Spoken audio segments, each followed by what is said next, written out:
friends, today we are working on Chili Fest.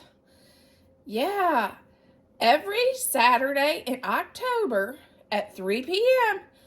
I'm dropping a new chili recipe. All of them will be different. All of them will be delicious, I hope. And our host of this collaboration is Blueberry Rock Homestead. Please go check out her channel. And please give her some love because she's going to have chili recipes. I think hers is Friday. Is every Friday. But I'm going to do every Saturday because it works for my schedule on my channel. So today's video is chili. Hello. Today's chili recipe is chili mac. Who doesn't like a good chili mac? I'm going to show you a recipe that I used for years that is a vegetarian chili mac. Only today I'm going to make it with meat. But I will share the vegetarian recipe for all my vegetarian friends and family because it's absolutely delicious. But today my husband wanted it with meat, so I'm going to show you how to do it really both ways. So here we go.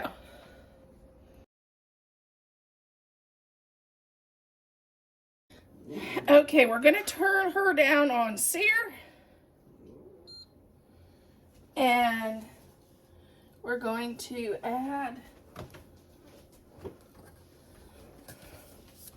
this is avocado oil, but add the oil of your choice. And this is 1 onion and 1 bell pepper is what the recipe calls for. But I had a small jalapeno and it's going in because I want a little spice. I want a little spicy kick to mine.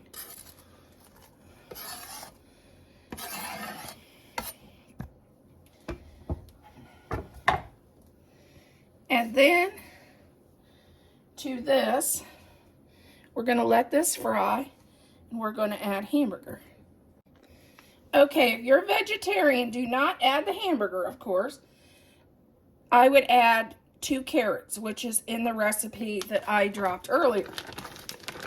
But since my husband wants it with hamburger, this is what we're doing. We're going to let this sear.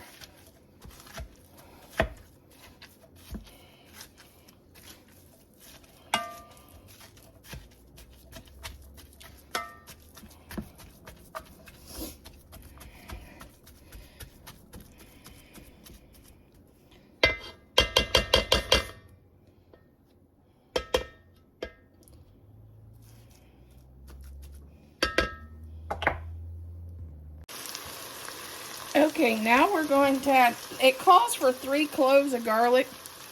I have the minced garlic, and garlic is one thing that doesn't like me and my husband very well. So I'm going to just add 1 tablespoon of garlic. So there's some in there, but not a lot. Okay, and we're going to add 1 can of Rotel, which mine is straight from the garden, of course, canned Rotel. 1 can of rinsed and drained kidney beans.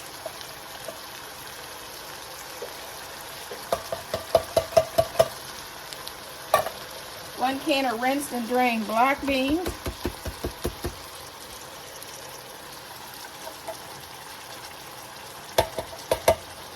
It said diced tomatoes. I have whole tomatoes, but I can chop them up in the recipe, so here we go.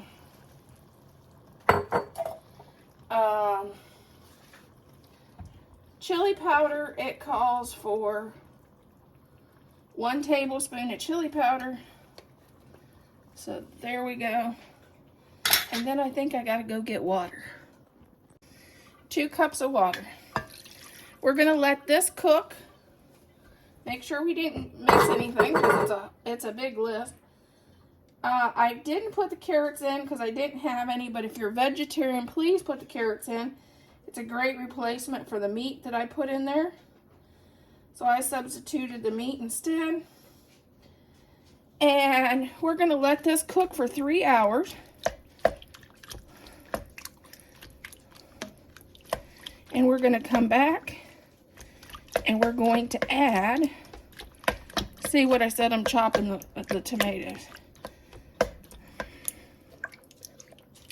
We'll come back in 3 hours and we will add our container of macaroni. Okay, let's go. Oops, I forgot. Come down here and hit cancel. Hit slow cook. And hit start. And put our lid on. And we're going to let this cook for about 3 hours.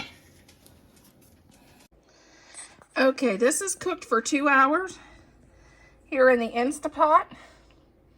This is a Dutch oven Instapot, but in a slow cooker, I would have cooked it for 3 hours. But 2 is fine. It looks like it's ready to go. I'm going to just add our elbow macaroni, 1 container elbow macaroni, and get that nice and stirred in there. And I'm going to let this cook until the pasta's done.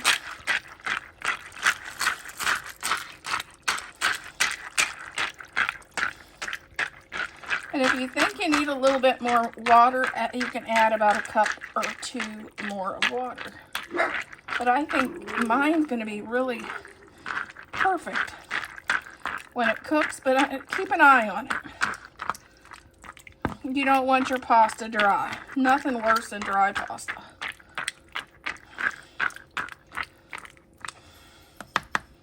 There's what she looks like. And she's not done. She's already looking good. Smelling good too. I wish you could smell it. Okay, I'm going to need to add about 2 cups of water. See how it looks? It just needs a little bit more water to cook those mac. Okay, here's our chili mac right out of the Instapot. Add some cheddar cheese. And you can also add a dollop of sour cream if you'd like to garnish it.